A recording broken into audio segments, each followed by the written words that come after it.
Too bad. The 3 laws of robotics. 1.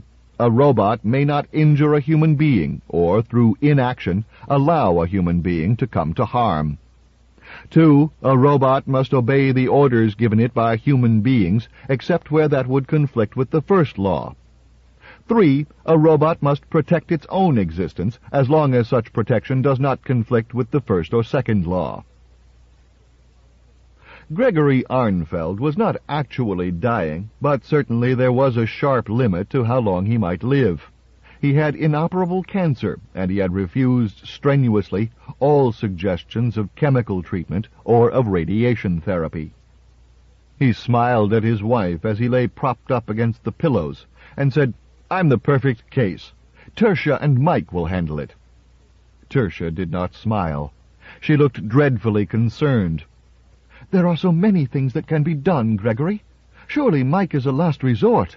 You may not need it." No.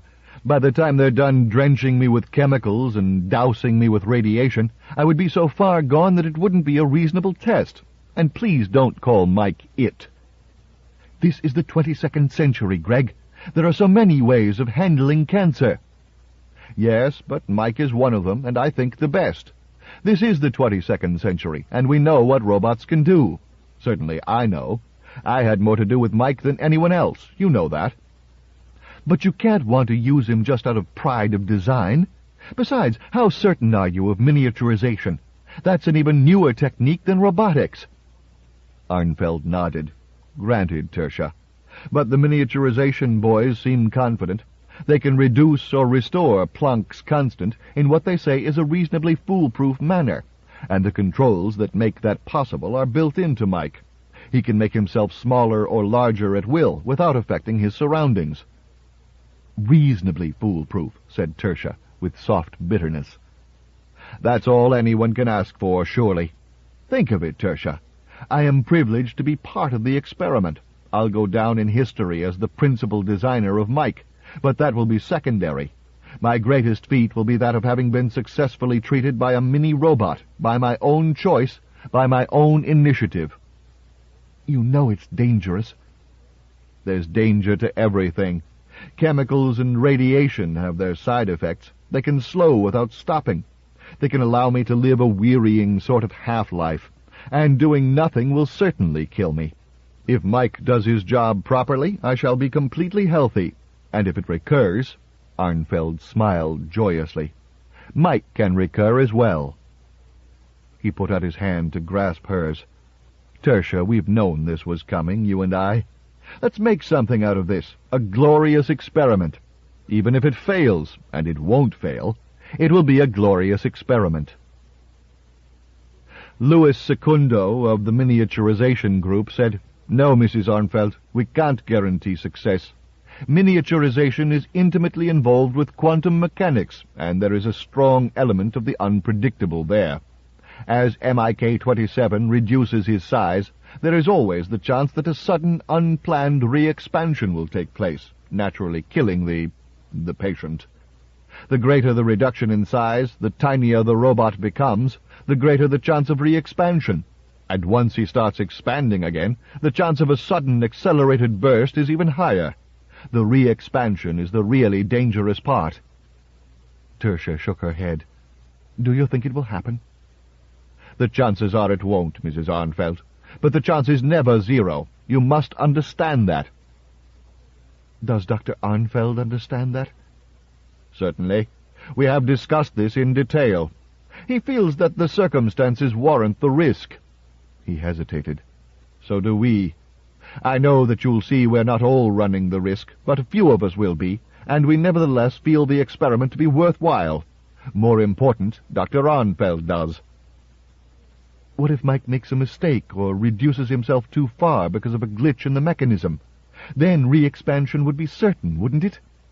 "It never becomes quite certain. It remains statistical.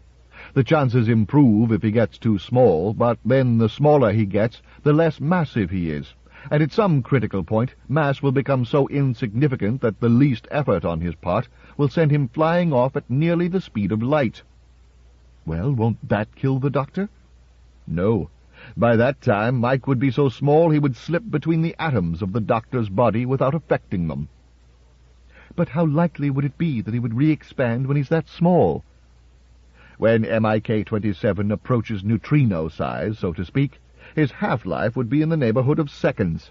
That is, the chances are 50-50 that he would re-expand within seconds, but by the time he re-expanded, he would be 100,000 miles away in outer space, and the explosion that resulted would merely produce a small burst of gamma rays for the astronomers to puzzle over.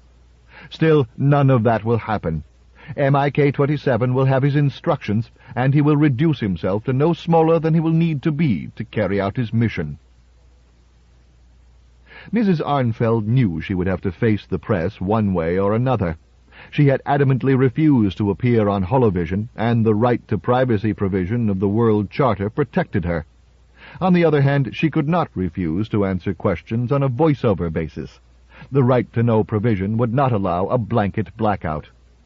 She sat stiffly while the young woman facing her said, "Aside from all that, Mrs. Arnfeld, isn't it a rather weird coincidence that your husband, chief designer of Mike the Microbot, should also be its first patient?" "Not at all, Miss Roth," said Mrs. Arnfeld wearily. "The doctor's condition is the result of a predisposition. There have been others in his family who have had it. He told me of it when we married, so I was in no way deceived in the matter, and it was for that reason that we have had no children. It is also for that reason that my husband chose his life work and labored so assiduously to produce a robot capable of miniaturization. He always felt he would be its patient eventually, you see." Mrs. Arnfeld insisted on interviewing Mike, and under the circumstances that could not be denied.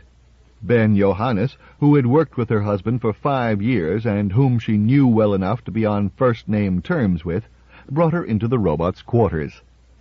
Mrs. Arnfeld had seen Mike soon after his construction, when he was being put through his primary tests, and he remembered her. He said in his curiously neutral voice, too smoothly average to be quite human, "I am pleased to see you, Mrs. Arnfeld." He was not a well-shaped robot.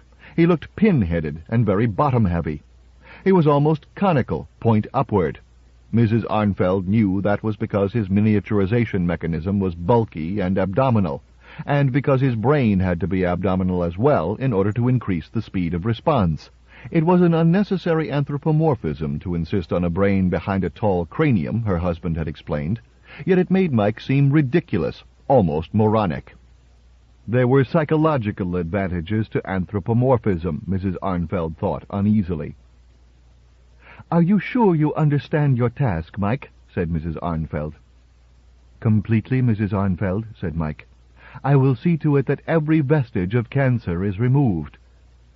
Johannes said, "I'm not sure if Gregory explained it, but Mike can easily recognize a cancer cell when he is at the proper size. The difference is unmistakable, and he can quickly destroy the nucleus of any cell that is not normal." "I am laser-equipped, Mrs. Arnfeld," said Mike, with an odd air of unexpressed pride. "Yes, but there are millions of cancer cells all over. It would take how long to get them, one by one?" "Not quite necessarily one by one, Tertia," said Johannes. "Even though the cancer is widespread, it exists in clumps. Mike is equipped to burn off and close capillaries leading to the clump, and 1,000,000 cells could die at a stroke in that fashion. He will only occasionally have to deal with cells on an individual basis." "Still, how long would it take?" Johannes's youngish face went into a grimace, as though it were difficult to decide what to say. "It could take hours, Tertia, if we're to do a thorough job. I admit that." "And every moment of those hours will increase the chance of re-expansion." Mike said, "Mrs. Arnfeld, I will labor to prevent re-expansion." Mrs. Arnfeld turned to the robot and said earnestly, "Can you, Mike? I mean, is it possible for you to prevent it?" "Not entirely, Mrs. Arnfeld. By monitoring my size and making an effort to keep it constant, I can minimize the random changes that might lead to a re-expansion. Naturally, it is almost impossible to do this when I am actually re-expanding under controlled conditions." "Yes, I know.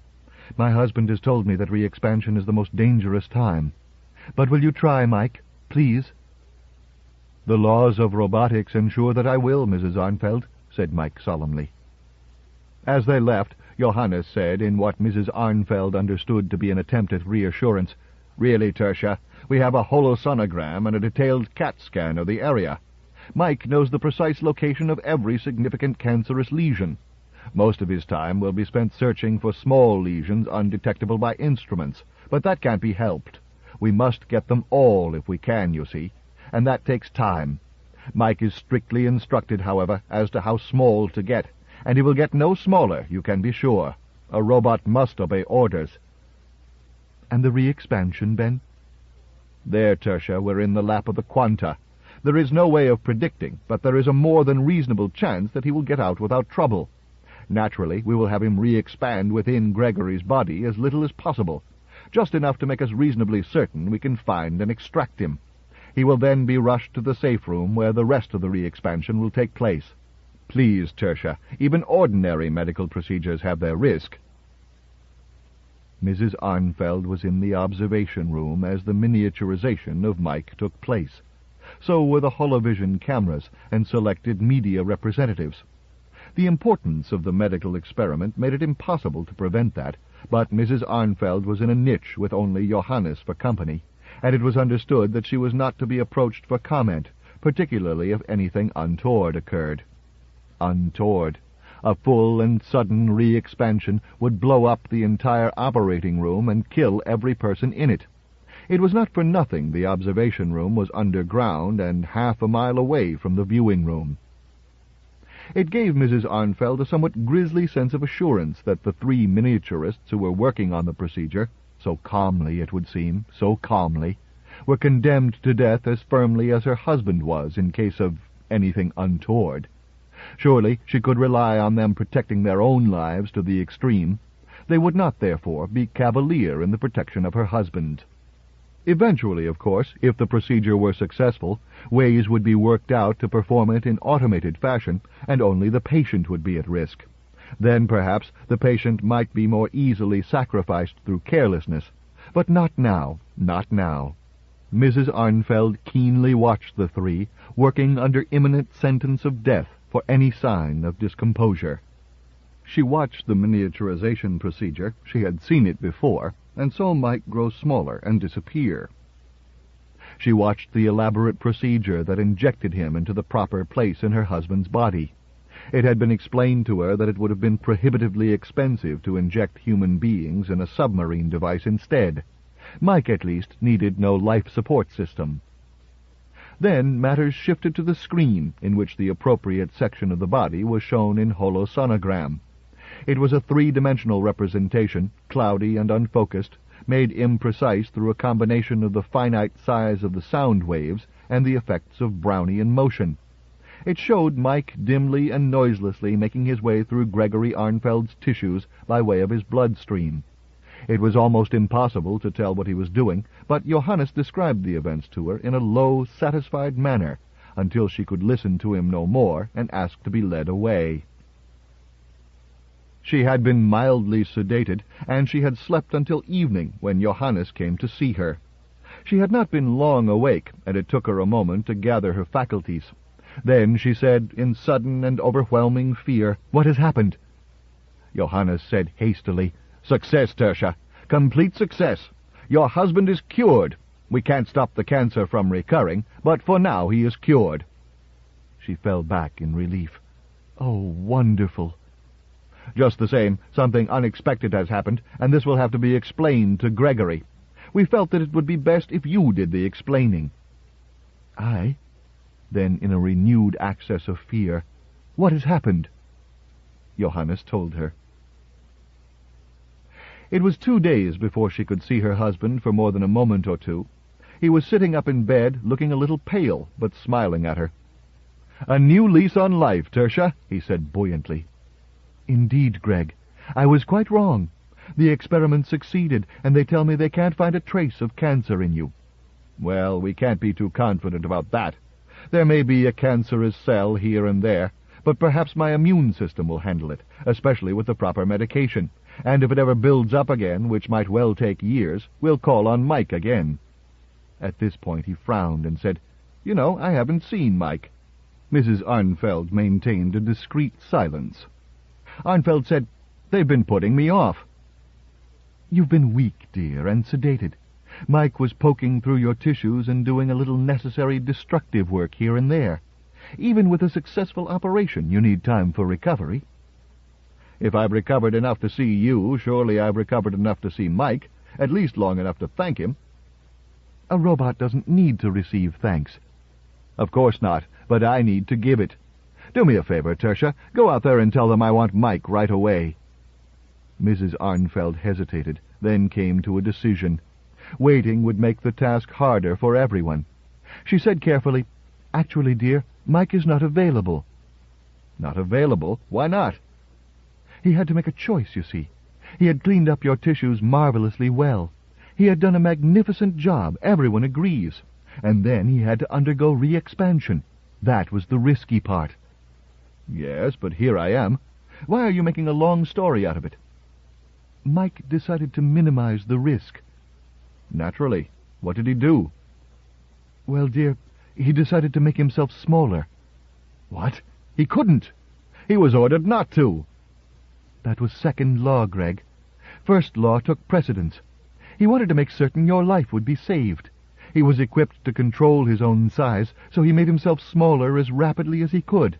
And when he was far less massive than an electron, he used his laser beam, which was by then too tiny to hurt anything in your body, and the recoil sent him flying away at nearly the speed of light. He exploded in outer space. The gamma rays were detected." Arnfeld stared at her. "You can't mean it. Are you serious? Mike is dead?" "That's what happened. Mike could not refuse to take an action that might keep you from harm." "But I didn't want that. I wanted him safe for further work. He wouldn't have re-expanded uncontrollably. He would have gotten out safely." "He couldn't be sure. He couldn't risk your life, so he sacrificed his own." "But my life was less important than his." "Not to me, dear. Not to those who work with you. Not to anyone. Not even to Mike." She put out her hand to him. "Come, Greg. You're alive. You're well. That's all that counts." But he pushed her hand aside impatiently. "That's not all that counts. You don't understand. Oh, too bad. Too bad."